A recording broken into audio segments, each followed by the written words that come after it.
इसे परंपरा कहिए या मजबूरी, राजस्थान में राजनीतिक पार्टियां अपने उम्मीदवारों के नाम की घोषणा एन मौके पर ही करती है।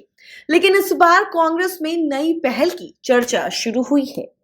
चर्चा ये है कि कांग्रेस इस बार चुनाव की घोषणा से पहले ही अपनी उम्मीदवार फील्ड में उतार देगी।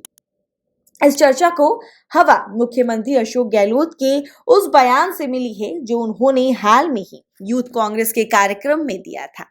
दिल्ली में लंबी बैठकों का सिस्टम बंद होना चाहिए। 2 महीने पहले टिकट फाइनल कर दी, जिसे टिकट मिलना है उसे इशारा कर दी, वो लोग काम में लग जाएंगे।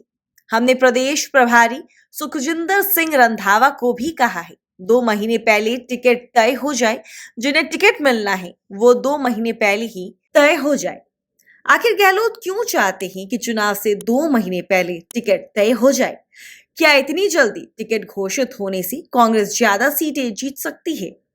क्या पहले उम्मीदवार घोषित करने से टिकट से वंचित दावेदारों से बगावत का खतरा नहीं रहेगा?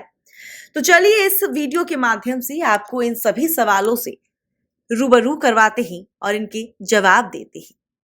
कांग्रेस के जानकारों का मानना है कि सीएम गहलोत इस बार सरकार रिपीट के लिए हर वो फॉर्मूला आजमा रही है जो कांग्रेस को हर हाल में जीत दिला सके।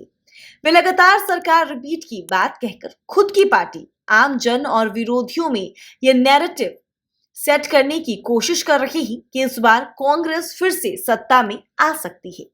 कांग्रेस का मानना है कि सीएम के अलग अलग जिलों में लगातार दौरे और राहत कैंपों में लगातार बढ़ रही लाभार्थियों की संख्या से ये नैरेटिव बनता भी जा रहा है। ऐसे में गहलोत का मानना है कि अगर चुनाव से 2 महीने पहले ही टिकट घोषित कर दिए जाते हैं तो कांग्रेस उम्मीदवारों को फील्ड में प्रचार करने का पूरा मौका मिल जाएगा। साथ ही इस दौरान अगर टिकट घोषणा के बाद कहीं कोई बगावती तेवर उठते हैं तो समय रहते ही उसे साधा जा सकेगा। ऐसा अक्सर होता आया है कि चुनाव के ऐन वक्त टिकट घोषित होने से बगावत के हालात को रोकने में कांग्रेस कमजोर पड़ जाती है। पिछले चुनाव में भी कई सीटों पर ऐसा ही हो चुका है। कांग्रेस ने हाल ही में कर्नाटक में बीजेपी को सत्ता से बाहर करके सरकार बनाई है। कर्नाटक में कांग्रेस ने चुनाव से करीब 1.5 महीने पहले अपना ज्यादातर उम्मीदवार घोषित कर दिए थे। उम्मीदवारों की पहली और दूसरी सूची तो कांग्रेस ने चुनाव घोषणा होने से पहले ही जारी कर दी थी।